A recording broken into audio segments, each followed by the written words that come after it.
Muy buenas tardes, hermana. Muy buenas tardes, Padre Obispo. ¿Cómo se encuentra? Gracias a Dios, muy bien. Qué bueno, ya hoy es miércoles, estamos a mitad de semana. Saludamos a todos los que nos sintonizan a esta hora, luego de habernos unido en el rezo, ¿verdad?, de la coronilla a la Divina Misericordia, pues continuamos dando pasitos de fe en este su programa Mi Camino de Fe. Así que saludo a todos los que nos sintonizan y que se unen también a través de las redes sociales. Y oramos pidiendo la asistencia del Espíritu Santo para que esta palabra que compartimos nutra, sostenga y anime nuestra fe. Ven, Espíritu Santo, Purifica la iglesia, renuévala, impúlsala, transfórmala, únela. para poder responder a la misión. Amén. Santa María de Guadalupe, Ayúdanos a ser discípulos misioneros. San José, Ayúdanos a ser discípulos misioneros. San Juan Diego, Ayúdanos a ser discípulos misioneros. Beato Carlos Manuel. Ayúdanos a ser discípulos misioneros. Bien, estamos compartiendo con ustedes la carta encíclica Fratelli Tutti del Papa Francisco sobre la fraternidad y la amistad social. Y en el día de ayer iniciábamos este sexto capítulo que lleva por título Diálogo y Amistad Social. Y el Santo Padre nos decía, nos daba un significado de lo que era dialogar, y nos decía que dialogar es acercarse, expresarse, escucharse, mirarse, conocerse, tratar de comprenderse, buscar puntos de contacto, todos estos verbos, ¿verdad?, que nos ayudan a cada uno de nosotros. Y dice, no hace falta decir para qué sirve el diálogo. Me basta pensar qué sería el mundo sin ese diálogo paciente de tantas personas generosas que han mantenido unidas a familias y a comunidades. Y dentro de este diálogo y amistad social, el Papa nos invitaba a hacer un camino sobre el diálogo social hacia una nueva cultura, y nos quedamos en construir en común, ¿verdad?, este diálogo, y cómo el Papa nos los iba presentando y nos decía al final del numeral 205. Pero es necesario verificar constantemente que las actuales formas de comunicación nos orienten efectivamente al encuentro generoso, a la búsqueda sincera de la verdad íntegra, al servicio, a la cercanía de los últimos con los últimos, a la tarea de construir el bien común. Al mismo tiempo, como enseñaron los obispos de Australia, no podemos aceptar un mundo digital diseñado para explotar nuestra debilidad y sacar fuera lo peor de la gente. No es cuestión de explotar, no es cuestión de hacer daño, todo lo contrario. Es buscar puntos de unión que construyan un futuro juntos. Y para eso pasamos ahora al número siguiente, el fundamento de los consensos. ¿Qué es lo que da fundamento a que nos pongamos de acuerdo? Nos dirá el Papa en el numeral 206, el relativismo no es la solución. Envuelto detrás de una supuesta tolerancia, termina facilitando que los valores morales sean interpretados por los poderosos según las conveniencias del momento. Entonces no podemos permitir que los valores morales los interpreten los poderosos, los que tienen fuerza, los que influyen más. Eso no es. Si en definitiva no hay verdades objetivas ni principios sólidos fuera de la satisfacción de los propios proyectos y de las necesidades inmediatas, no podemos pensar que los proyectos políticos o la fuerza de la ley serán suficientes. Volvemos a lo mismo, nos encerramos en nosotros mismos pensando que lo nuestro es lo que vale. Esos valores morales no pueden estar fundamentados en el poder. Cuando es la cultura la que se rompe y ya no se reconoce alguna verdad objetiva o unos principios universalmente válidos, las leyes solo se entenderán como imposiciones arbitrarias y como obstáculos a evitar. Es decir, si la cultura es la manera de ser, de pensar, de actuar, de vivir de un pueblo, si ésta se corrompe, ya entonces No hay verdades objetivas, ni principios universalmente válidos. Y esas leyes entonces se entienden como imposiciones arbitrarias, porque lo mando yo y ya se acabó. No puede ser eso, no. Por eso viene y surge una pregunta. ¿Es posible prestar atención a la verdad, buscar la verdad que responda a nuestra realidad más honda? Otra pregunta. ¿Qué es la ley sin la convicción alcanzada tras un largo camino de reflexión y de sabiduría de que cada ser humano es sagrado e inviolable? Fíjate que son dos preguntas que interrogan la conciencia directamente. Repetimos, ¿es posible prestar atención a la verdad, buscar la verdad que responda a nuestra realidad más honda? ¿Eso es posible? ¿O es simplemente una quimera, un deseo inalcanzable? Y segundo, ¿qué es la ley sin la convicción alcanzada tras un largo camino de reflexión y de sabiduría de que cada ser humano es sagrado e inviolable? Por lo tanto, la ley está para beneficiar al ser humano, para buscar su bien, no para hacerle daño. No robar, póngalo positivamente. Respeta lo ajeno. No digas mentira, póngalo en positivo, diga siempre la verdad.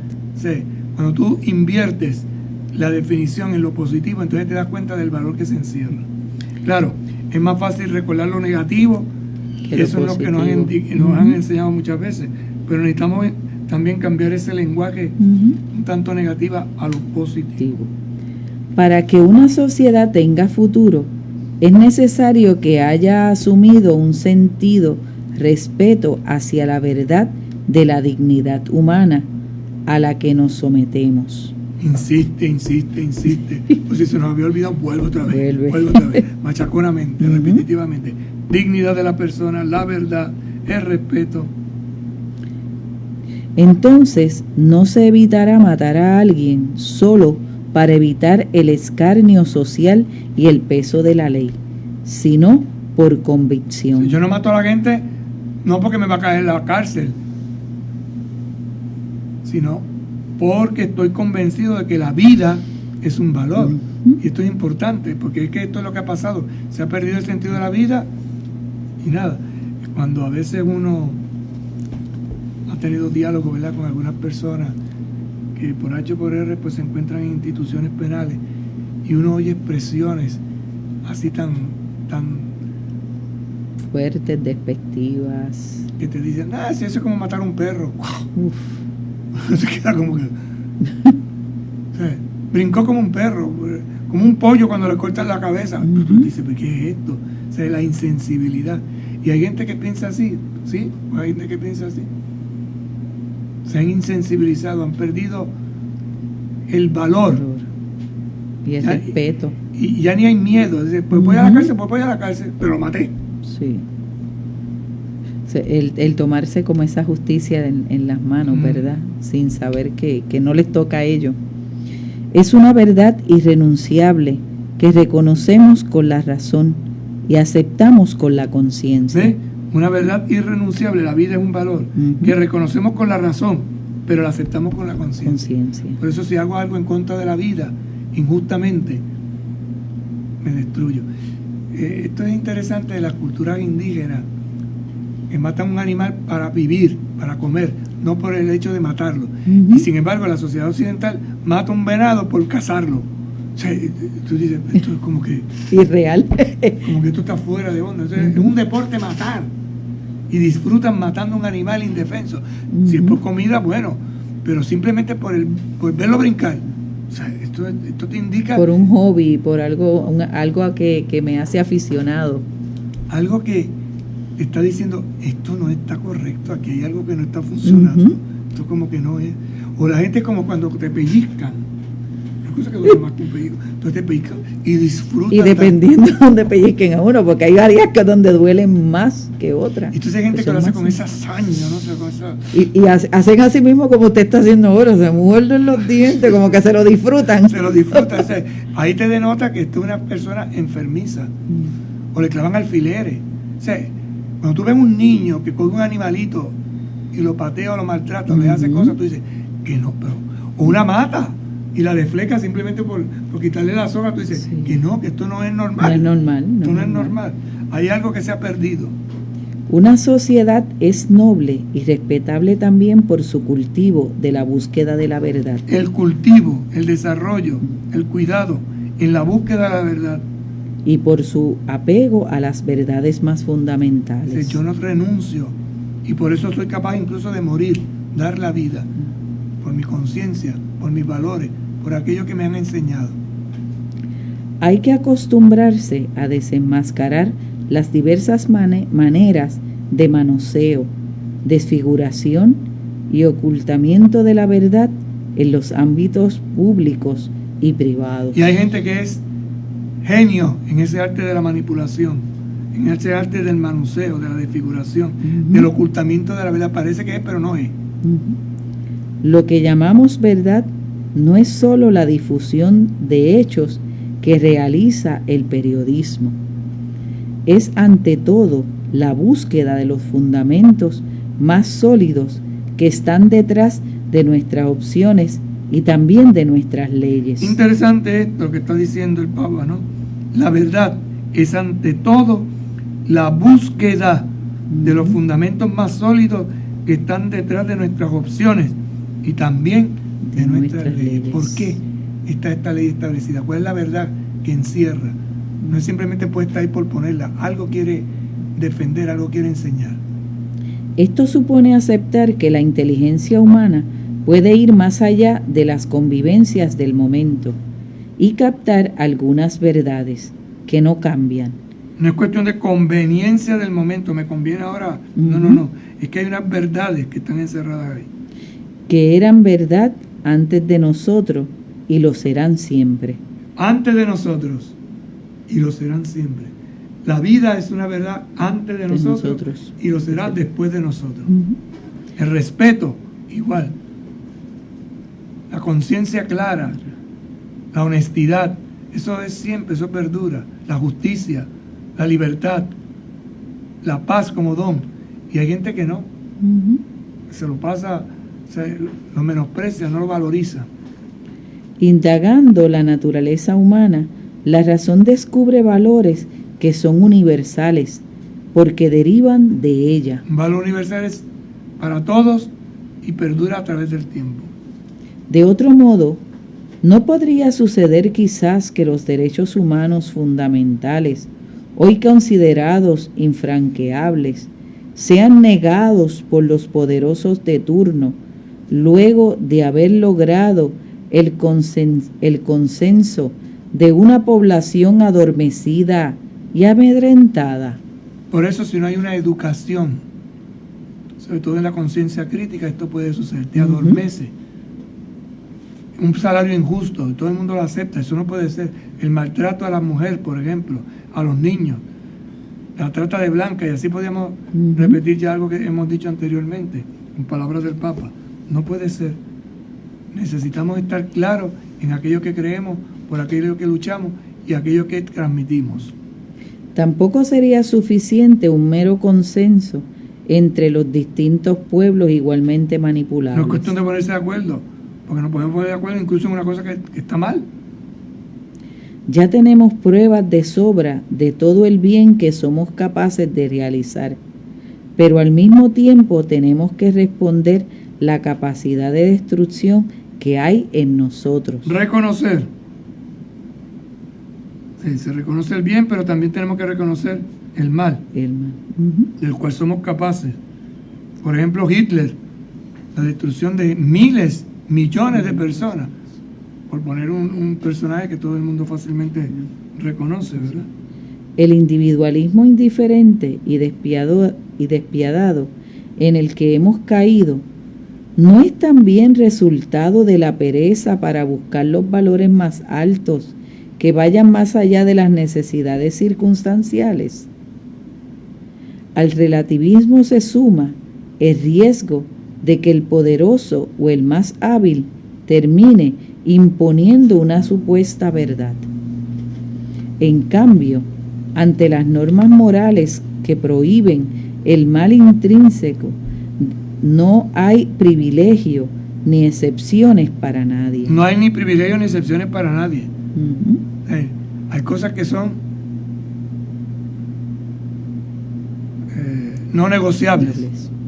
No negociables. El maltrato a un niño no es negociable.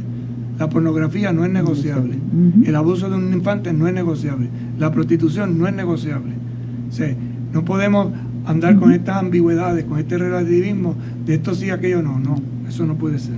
No hay ninguna diferencia entre ser el dueño del mundo o el último de los miserables de la tierra.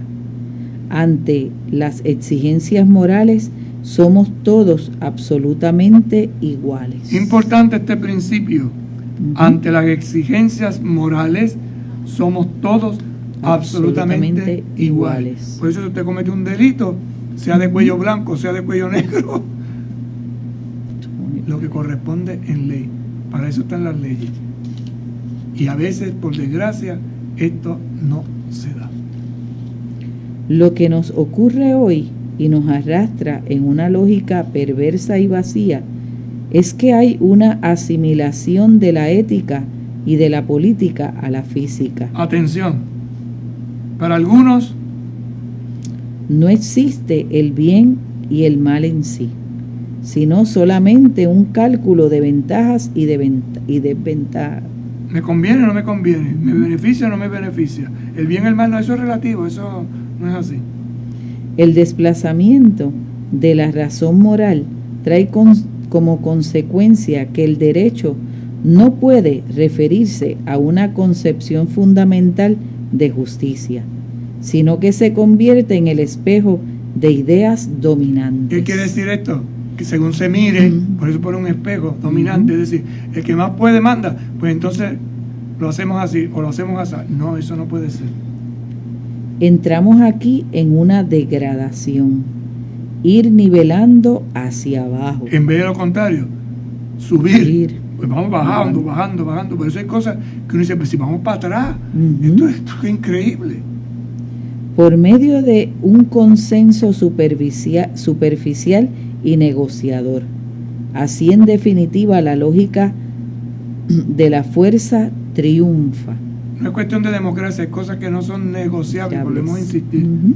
Hay cosas que no, y hay que ser claro y estar convencido de lo que uno cree.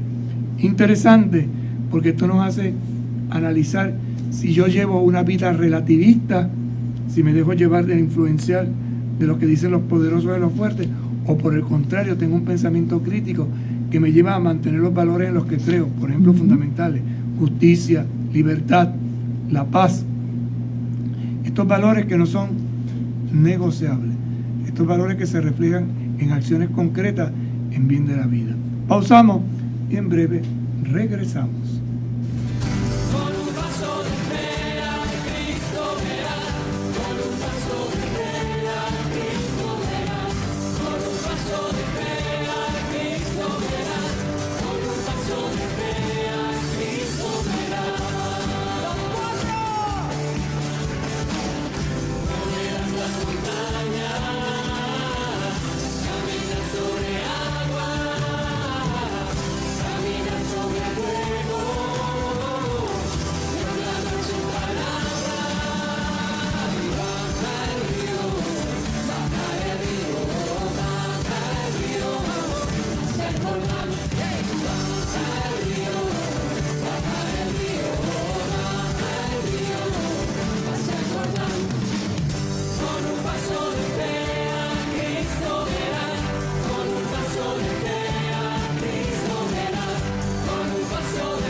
Bien, continuamos compartiendo con ustedes esta carta encíclica del Papa Francisco sobre la fraternidad y la amistad social. Nos encontramos en este momento en el capítulo 6, diálogo y amistad social, ¿verdad? Lo que significa dialogar, lo que es según la cultura de este encuentro que el Papa nos está llevando, y estábamos compartiendo en el segmento anterior el fundamento de los consensos, y de estos fundamentos de los consensos el Papa ahora nos invita a seguir dando otro pasito más: el consenso y la verdad. Consenso es ponerse de acuerdo, pero hay que tener cuidado de que no se trata de ponerse de acuerdo con los más poderosos, sino con lo que es objetivo, con la verdad. De ahí el peligro del relativismo, que es lo que estábamos reflexionando anteriormente, ¿verdad? No es cuestión de ideas dominantes que se reflejan como un espejo, me miro y lo copio, sino todo lo contrario. Por eso ahora da un paso más. De ese consenso que estamos tratando de llegar, tiene que llegar a la verdad. Y la verdad tiene que ser objetiva. En una sociedad pluralista, el diálogo es el camino más adecuado para llegar a conocer aquello que debe ser siempre afirmado y respetado. Aquello que debe ser siempre afirmado y respetado. Tenemos que reconocer en una sociedad como la nuestra, que es pluralista, pues con ese cuento hay gente que se traga un tribunón pensando que es una sardina. No, el diálogo es el camino más adecuado para llegar a reconocer, no simplemente a conocer, sino a reconocer que debe ser siempre, lo que debe ser siempre afirmado y respetado, y que está más allá del consenso circunstancial. No depende de las circunstancias. Matarte hoy es bueno, porque la circunstancia me lleva a matarte. No. El respeto a la vida va por encima de. Hablamos de un diálogo que necesita ser enriquecido e iluminado por razones, por argumentos racionales, por variedad de perspectivas, por aportes de diversos saberes y puntos de vista. Entonces, fíjate cómo dice, ¿no? Estamos hablando del diálogo, pero un diálogo que necesita ser ¿qué? Enriquecido y además e iluminado por razones. Y sigue. Por argumentos racionales. Sí, no simplemente porque a mí se me mete en la cabeza, no es que lo tengo que. Tiene que haber un argumento que lo fundamente. Además, por variedad de perspectivas, puntos de vista diferentes. Además, por aportes de diversos saberes y puntos de vista. Es decir, que es una riqueza, es un abanico. Y además, que no excluye la convicción de que es posible llegar a algunas verdades elementales que deben y deberán ser siempre sostenidas. En un ejemplo, hay una mentirita blanca, una mentirita rosada. La mentirita ni es rosada, ni es blanca, ni es amarilla. Es mentira. Es mentira. Y a veces nos acostumbramos a decir mentirita blanca, mentirita una rosada. Mentira piadosa. Piadosa. No colmo de males. Eso no existe. Y esto es durísimo porque el Evangelio es claro, ¿no? Cuando uno le dice a uno al mentiroso, usted tiene por padre al mismo demonio, a Satanás. La gente dice, ¿pero cómo? Si yo lo que dije fue una mentirita piadosa. Las mentiritas no son piadosas, las mentiritas son mentiras. Porque no es la mentira por lo que es en sí, sino lo que supone, que se rompe la confianza, que se destruye los valores, que aquello que va arrastrando. Fíjense con una sola mentira. No es verdad que Dios les ha dicho que no pueden comer de ningún árbol. Eso no fue lo que dijo Dios. Dios les dijo, pueden comer de todo menos de ese. Pues se lo hizo de revés. Le mintió.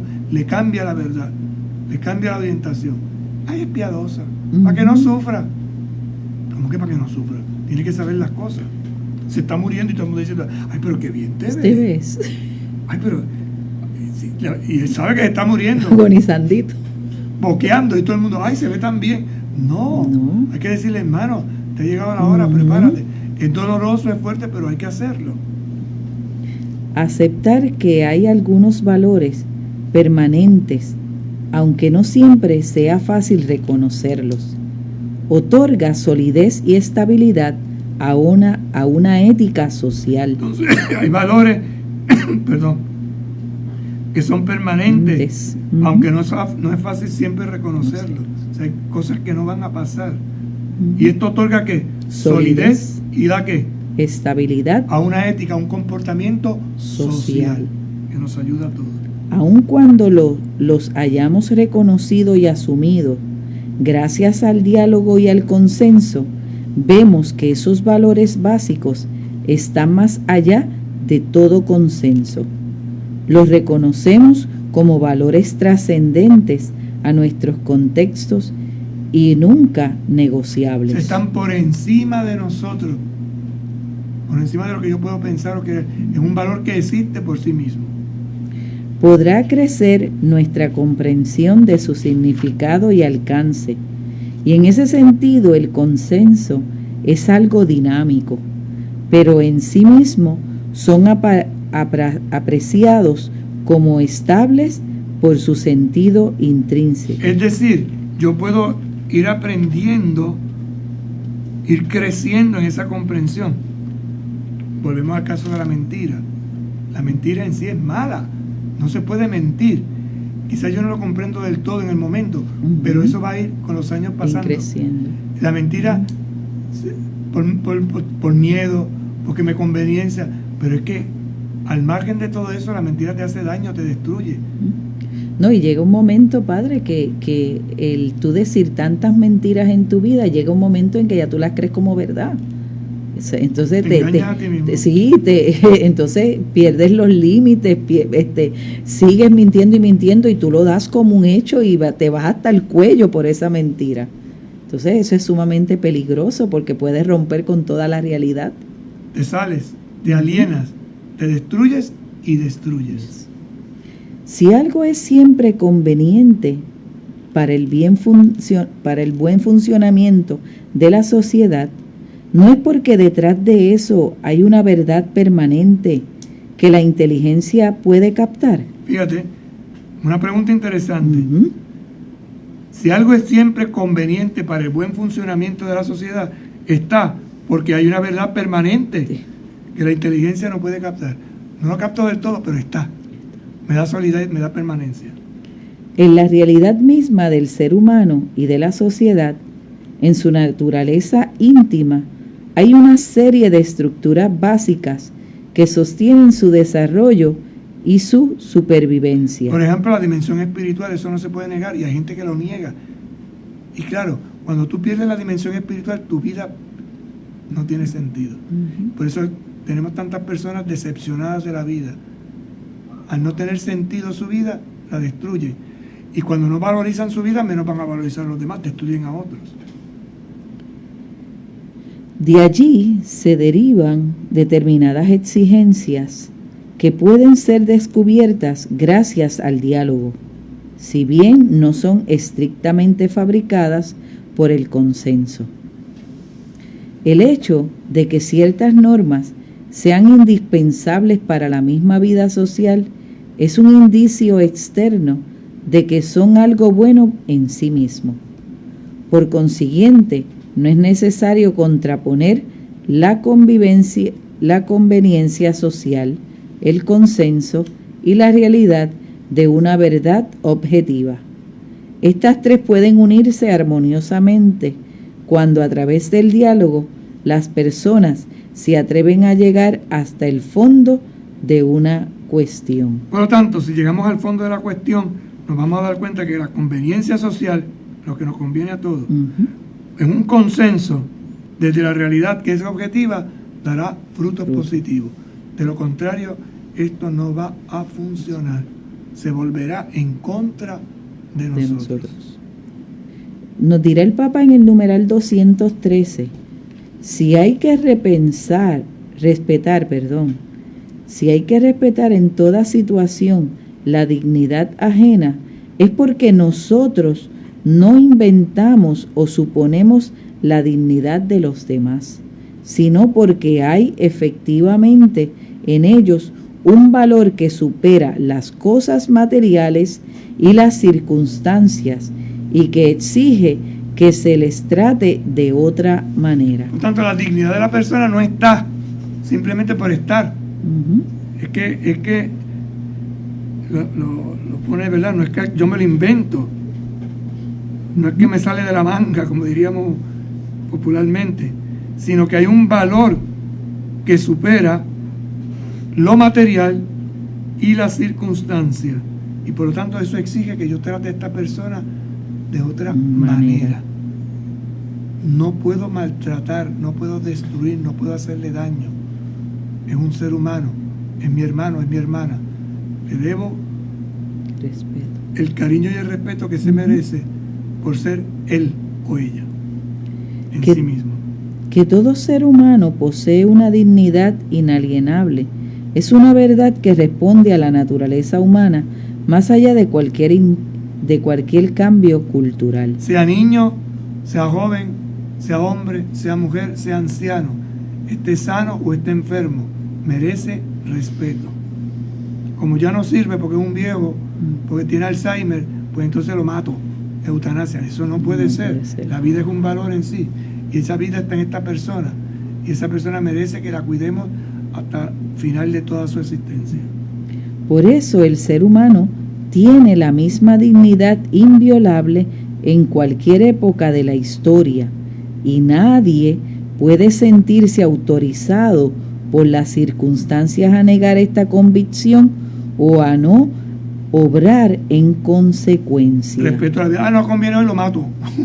Lo desaparezco.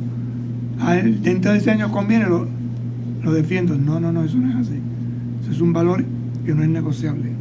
La inteligencia puede entonces escrutar en la realidad de las cosas a través de la reflexión, de la experiencia y del diálogo, para reconocer en esa realidad que la trasciende la base de ciertas exigencias morales universales. Exigencias morales que van más allá del tiempo y del espacio. Existen de por sí. A los agnósticos, este fundamento podrá parecerles suficiente para otorgar una firme y estable validez universal a los principios éticos básicos y no negociables. ¿Ves? Sirven este principio para los agnósticos, pero también para los creyentes, aunque puedan tener, como diríamos, visión distinta. Que puedan impedir nuevas catástrofes. Para los creyentes, esa naturaleza humana, fuente de principios éticos, ha sido creada por Dios, quien en definitiva otorga un fundamento sólido a esos principios. El principio para nosotros es espiritual, es la creencia en Dios. Para un agnóstico, todo esto es suficiente desde el punto de vista de la validez universal de unos principios éticos que son básicos. Creyente o no creyente, sirven para todos. Esto no establece un fijismo ético, ni da lugar a la imposición de algún sistema moral, puesto que los principios morales elementales y universalmente válidos pueden dar lugar a diversas normativas prácticas. Por eso, deja siempre un lugar para el diálogo. El respeto, la dignidad, el cuidado. Se puede hacer de una forma, se puede hacer de otra, pero hay que hacerla. Y en una época se hará de una manera y en otra época se hará de otra. Nunca pisoteando esa dignidad de esa persona, ni haciendo daño dentro de una ética social a los valores que estamos defendiendo. Así que luego de este consenso y verdad, el Papa nos invita a una nueva cultura. Una nueva cultura, una nueva manera de pensar, de ser, de actuar, de vivir ese pueblo. Porque algunos todavía estamos enquilosados, atados a cosas que no son correctas. La vida es el arte del encuentro, aunque haya tanto desencuentro por la vida. Reiteradas veces he invitado a desarrollar una cultura del encuentro que vaya más allá de las dialécticas que enfrentan. Es un estilo de vida tendiente a conformar ese poliedro que tiene muchas facetas, muchísimos lados, pero todos formando una unidad cargada de matices, ya que el todo es superior a la parte. El todo, el cuerpo humano es superior a la parte de un dedo. Si por salvar mi cuerpo yo me tengo que cortar un dedo, me lo corto. Pero eso es por salvar el todo. no es por capricho, Ujú. por un ejemplo tonto, sencillito, ¿no? Y esto es lo que a veces como que no entendemos del todo. El poliedro representa una sociedad donde las diferencias conviven complementándose, enriqueciéndose e iluminándose recíprocamente, aunque esto implique discusiones y prevenciones, porque de todos se puede aprender algo. Nadie es inservible, nadie es prescindible. Esto implica incluir a las periferias. Quien está en ellas tiene otro punto de vista, ve aspectos de la realidad que no se reconocen desde los centros de poder donde se toman las decisiones más definitorias. Es interesante porque volvemos a estas figuras geométricas que el Papa usa con mucha frecuencia y aquí lo vuelve a insistir, ¿verdad? El poliedro, Ujú. la figura geométrica que tenemos aquí, que algunos pueden ver a través de Facebook Live, tiene que distintos qué? Puntos, Ujú. facetas, Muchísimos lados, lados, pero todos formando una unidad cargada de matices. cargada de matices, muchos lados, cargados de matices. Ya que el todo es superior a la parte. El todo es superior a un pedacito. Ujú. Es el todo, es el conjunto. Y esto a veces se nos olvida. Y por eso a veces nos encerramos y defendemos solamente un punto. Que yo estoy viendo un color aquí y este color que yo veo es el verde. ¿Y usted qué está viendo? El negro Que es verde, es negro. que es verde. Negro, Entonces, o le doy vuelta ahora es rosita. o me cambia al otro. Y entonces me doy cuenta después que es distinto. Entonces, según lo tiro, Va a caer. amarillo, pero este es amarillo oscuro y el otro es amarillo claro. Y Ujú. así sucesivamente. Por eso dice el Papa aquí, el poliedro representa una sociedad donde las diferencias conviven, Fíjate los diferencias conviven. complementándose, 3 palabras. enriqueciéndose e iluminándose recíprocamente, aunque esto implique discusiones y prevenciones. Negro, verde, negro. Negro. Discutimos, ¿no? Que aquí Ujú. esa discusión nos lleva a ver el conjunto. Punto. Porque de todos se puede aprender algo. Nadie es inservible. Esto es importante, ¿no? De todos se puede aprender algo. Nadie es Inservible, prescindible. Esto implica, Incluir a las periferias. volvemos al principio, fíjate, la idea machacona, ¿no? Ujú. Siempre igual, siempre igual, siempre igual. Quien está en ellas tiene otro punto de vista. La gente de la periferia lo ve desde otro punto de vista. Eso es importante. Mire la ciudad. No es lo mismo el que vive en el centro de la plaza que el que vive a las afueras. Ujú. Tiene otro punto de vista. Se invierte más en el centro que en el afuera. Se invierte afuera. Ujú. Puntos de vista distintos. Hay que llegar a un consenso, ayudarnos mutuamente. Dice el Papa, ve aspectos de la realidad que no se reconocen desde los centros de poder donde se toman las decisiones más definitorias. Tiene y ve. ¿Qué es lo que tiene? Otro punto de vista. ¿Qué es lo que ve? Otros aspectos de la realidad Ujú. que no se reconocen desde los centros del Otros. poder, sino que hay que salir fuera. Por eso el Papa nos está indicando que es importantísimo salir a las afueras. Luego de una nueva cultura, el Papa nos presenta el encuentro hecho cultura y nos dirá en el numeral 216, la palabra cultura indica algo que ha penetrado en el pueblo. Así que ahora vemos la cultura como un encuentro. Por cultura se entiende algo que ha penetrado en el pueblo. Vuelvo a repetir, una manera de ver, pensar, de actuar, de vivir un pueblo.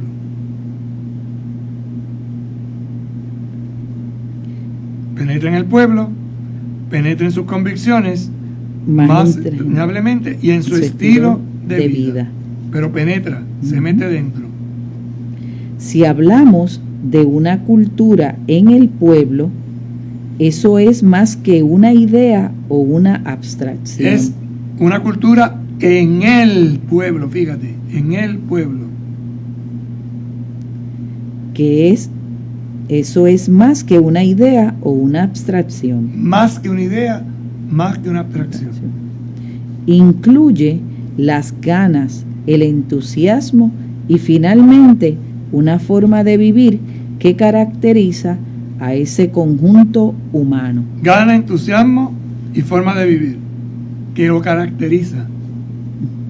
Entonces, hablar de cultura del encuentro significa que como pueblo nos apasiona intentar encontrarnos, buscar puntos de contacto, tender puentes, proyectar algo que incluya a todos. Proyectar algo que incluya a todos.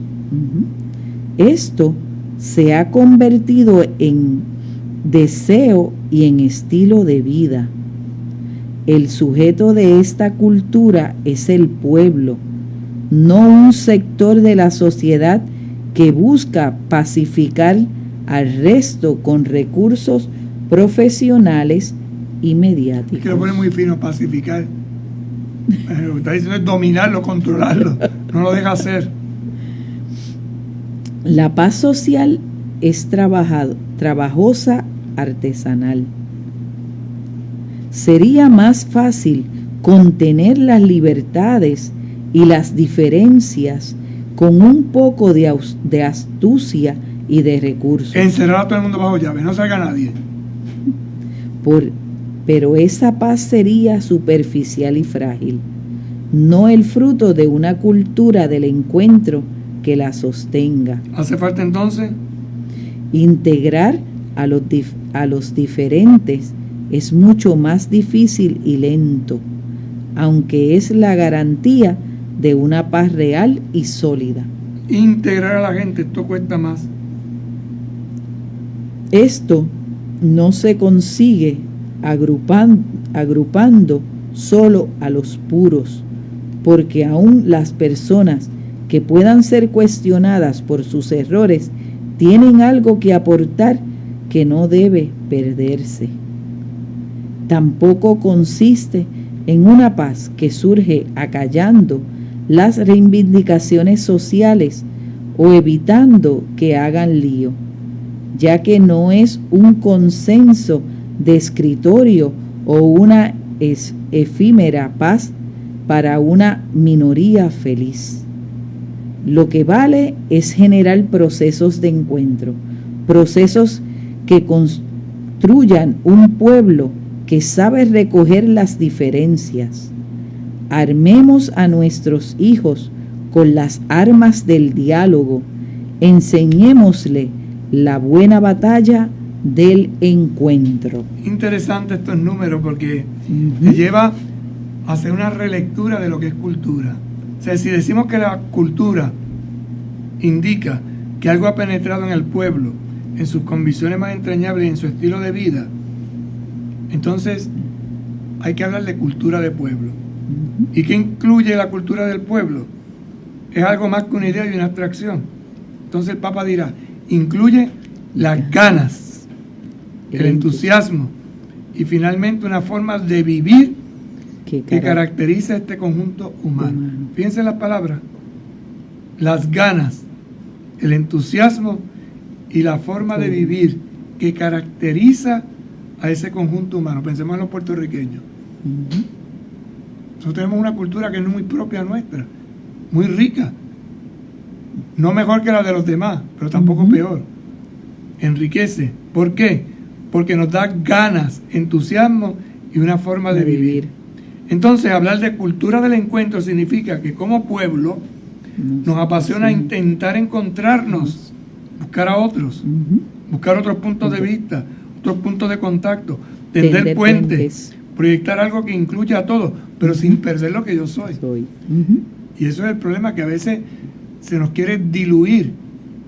Y esto, si lo ponemos en la clave del estatus, hay que tenerlo bien presente. Hablando, metiéndonos ya concretamente a una referencia explícita, ¿verdad?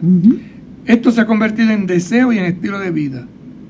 El sujeto de esta cultura es el pueblo, no un sector de la sociedad que busca pacificar el resto con recursos profesionales y mediáticos, a base de propaganda, que vas a tener la ciudadanía, que vas a tener estos beneficios, que vas a tener, y hacer un listado. Cuidado. ¿Qué es la paz? ¿Qué es la paz social? Es trabajosa, artesanal. Pero es trabajosa. Pero porque es trabajosa, es artesanal. Y eso es lo que a veces no valorizamos.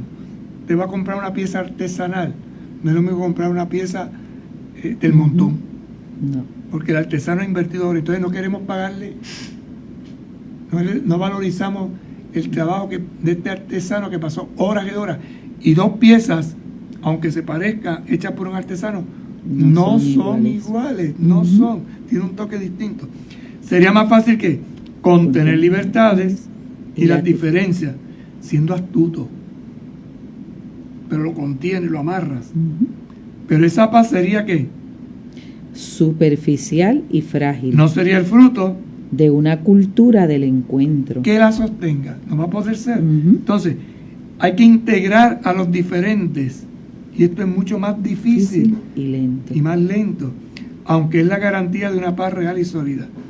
Fíjense, en una familia, cuando se inicia esa familia, integrar a un hombre y una mujer es difícil. Y ya cuando estos dos se han integrado, porque han hecho su vida matrimonial, han tenido su matrimonio, llevan 1 año o 2 años, de momento aparece un hijo o una hija. Integrarlo. Esto es terrible. Si después era varón el primero o era niña la que nació, llega el segundo hermanito o la segunda, es peor todavía. Pero es un proceso artesanal. Y lo mismo aplicándolo en el plano social. Es lento, es difícil, pero es la garantía de una paz real y sólida. Y esto no se realiza agrupando los puros, los buenos. No. Porque aún en las personas que pueden ser cuestionadas por sus errores, tiene algo que aportar que no debe perderse. Aún una persona con impedimento, con necesidades especiales, tiene algo que aportar. No la podemos aislar, no la podemos descartar. Tampoco consiste en una paz que surge acallando las reivindicaciones sociales o evitando que se haga lío, es decir, que no haya problema. Descanse en paz y nadie se mueve, se murió todo el mundo. ¿Es un consenso de escritorio o una efímera paz para una minoría feliz? Lo que vale es, y esto es interesante, generar procesos de encuentro, procesos que construyan un pueblo que sabe recoger las diferencias. Hermosísimo.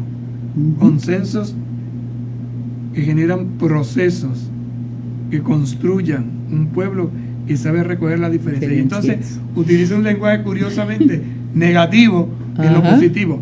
Armemos, y uno piensa armas, pero dice a nuestros hijos con las armas del diálogo, enseñándole la buena batalla del encuentro. La buena batalla del encuentro. Pues de eso se trata. Y aquí pausamos. Y mañana continuaremos en este proceso de ir procurando encuentros que nos armen para la buena batalla. La batalla de el amor y la unidad. Oramos. Señor y Padre de la humanidad, que creaste a todos los seres humanos con la misma dignidad, infunde en nuestros corazones un espíritu fraternal. Inspíranos un sueño de reencuentro, de diálogo, de justicia y de paz. Impúlsanos a crear sociedades más sanas y un mundo más digno, sin hambre, sin pobreza, sin violencia, sin guerras. Que nuestro corazón se abra a todos los pueblos y naciones de la tierra para reconocer el bien y la belleza que sembraste en cada uno, para estrechar lazos de unidad, de proyectos comunes, de esperanzas compartidas. Amén. Que el Señor esté con ustedes y con tu espíritu. Les bendiga y les acompañe el buen Dios Todopoderoso, Padre, Hijo y Espíritu Santo. Amén. Hasta mañana, si Dios quiere. Buenas tardes para todos y todas.